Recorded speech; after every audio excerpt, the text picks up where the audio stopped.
Goeiedag en welkom by Tabernadei se aanlyn diens. Ons is in week 3 van ons reeks, maar ek in my huis. En vandag meer spesifiek wil ons 'n bietjie praat oor verbreek die bose kringloop. In hierdie 4 week reeks maak ek in my huis wil die Here dien, wil ons jou uitdaag om Christus gesentreerde huise te skep. Ons sê elke week, dit kom deur voortdurend goeie besluite te neem. Dit kom deur sterk familiebande te bou. En meeste van alles deur konstant Jesus Christus te dien as Here en Meester van jou eie en julle lewens saam. In week 1 was ons uitgedaag om as individu en familie saam te verklaar soos Josua, maar ek en my huis, ons sal die Here dien. Laasweek in week 2 is ons gedaag om intentioneel te werk aan sterk Christelike fondasies by ons huise. Vandag wil ons bietjie praat oor hierdie bose kringlope wat van een generasie na 'n ander een oorgedra word. En die spreekwoord sê mos nou, die appeltjie val nie ver van die boom af nie. God se wil en God se begeerte is dat ons huise geken sal word aan vrede, vergifnis, geestelike eenheid.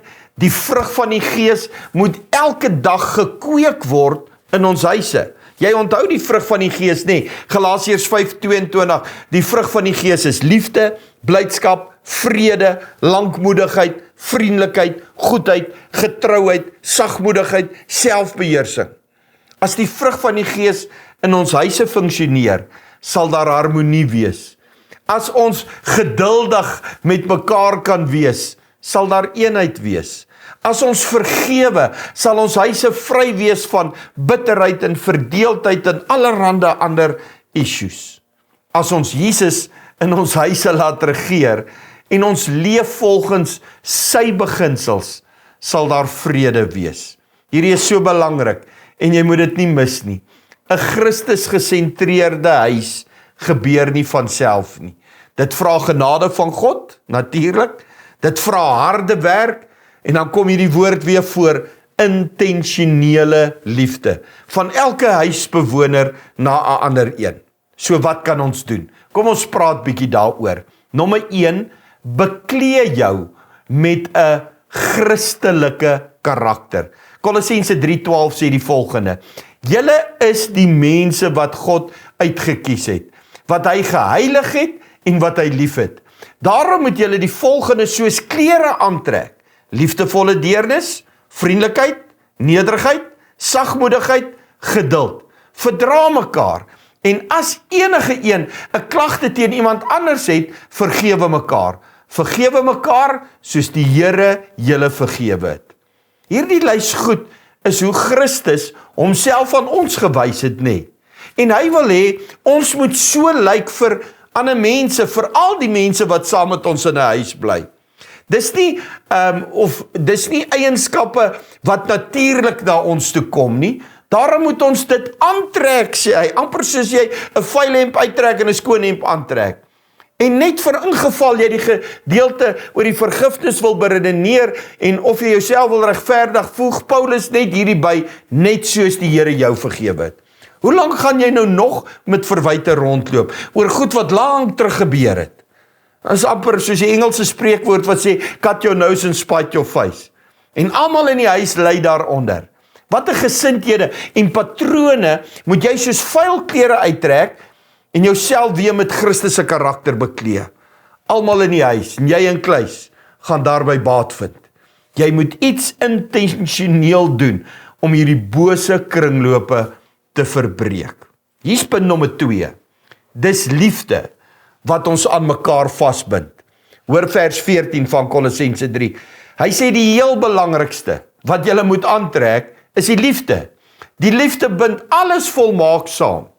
Dis liefde meer as enigiets anders wat families by mekaar hou. Liefde hou families by mekaar wanneer persoonlikhede en opinies en konflik of seisoene die onderlinge verhoudinge kom toets.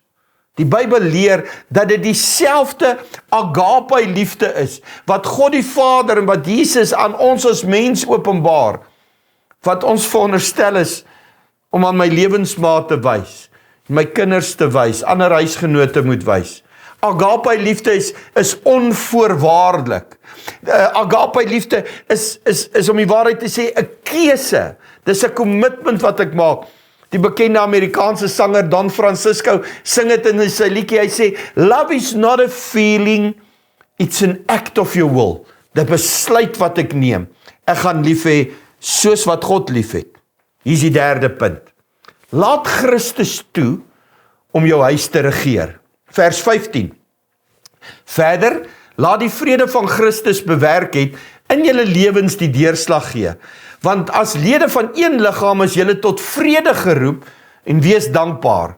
Laat die rykdom van alles wat Christus ons leer, julle leefstyl bepaal. Met alle wysheid moet julle mekaar onderrig en mekaar die regte pad wys. Sing met dankbare harte, psalms, lofsange en geestelike liedere tot eer van God. Verder doen alles, of dit nou met woorde of dade is, in die naam van die Here Jesus. So is julle heeltyd besig om deur hom dank aan God die Vader te bring. Vrede en dankbaarheid en God se woord moet ons huise beheer en bestuur. Koninkryk is mos nou die ryk, die area waar die gesag van die koning geld. As ons leef en doen volgens sy beginsels, is daar vrede. As ons in selfsug rebelleer, is daar spanning en konflik en hartseer. Die bose kringlope word meestal veroorsaak deur ons as mense eie trots, ons eie selfsug, hierdie vleeslike sy van ons menswees en deur die kultuur van die wêreld waarin ons leef. Is dit nie dalk tyd dat jy en julle Jesus onvoorwaardelik innooi in jou huis nie? Maak hom deel van jou familiebesluite en julle onderlinge interaksie. Bid saam oor besluite, spreek woord, nie dood nie. Praat goed wat lewe bring, nie dood en verdeeldheid saai nie. Veral ons as ouers moet kies om hierdie bose kringloop te stop. Soos in die vorige weke wil ek 'n paar praktiese voorstelle maak, stappe wat jy kan neem. Nommer 1, moedig mekaar aan om hierdie week te vergewe en vry te spreek. Al was jy onskuldig, al was dit so onregverdig, vergewe soos Jesus jou vergewe het. Nommer 2, skryf in jou eie handskrif 'n seën oor elke ander lid in die huishouding. In plaas daarvan om altyd net die fout te vind, vra 'n bietjie vir die Heilige Gees om jou te help om iets te skryf volgens sy wil en plan oor daardie ander persoon in jou huis. Gee dit dan vir hierdie persoon. Hier's 'n derde voorstel. Gaan weer terug na week 1, toe ons 'n familievisie, missie statement geskryf het. Gaan voeg weer bietjie by daardie een. Ons het gesê, dis goed om samestel huiswaardes op te stel, maar gaan voeg by as dit nodig is, deur iets te sê oor hoe ons mekaar eerder gaan opbou as af te breek. En onthou, Salomo sê, dood en lewe is in die mag van die tong. Kom ons breek die bose kringlope. Dit hoef nie te wees hoe ons voorouers mekaar hanteer het nie. Wat sê die Bybel? En kom ons doen dit. Ek gaan saam met jou bid. Here, ek bid vandag dat daar genesing vir individue en gesinne sal kom. Die bose kringlope van generasies wat dalk gedink het dis hoe dit moet werk, en rof en grof en onbeskof, en lelik met mekaar gepraat het, en dit verdoesel het onder ek is 'n reguit mens, en ek sê 'n ding soos hy is, baie keer baie wonde gelaat het. Ek bid vir genesing, dat dit waarvoor Jesus gesterf het, in ons lewens en ons gesinne, 'n realiteit sal word, dat U sal heel maak wat stikkend is. En dan bid ek, Here, help vir ons, om hierdie kringlope te verbreek, en vir toekomstige generasies, te wys hoe Jesus ons liefhet en hoe hy wil hê ons mekaar moet lief hê. Ons bid dit in Jesus se mooi naam. Amen.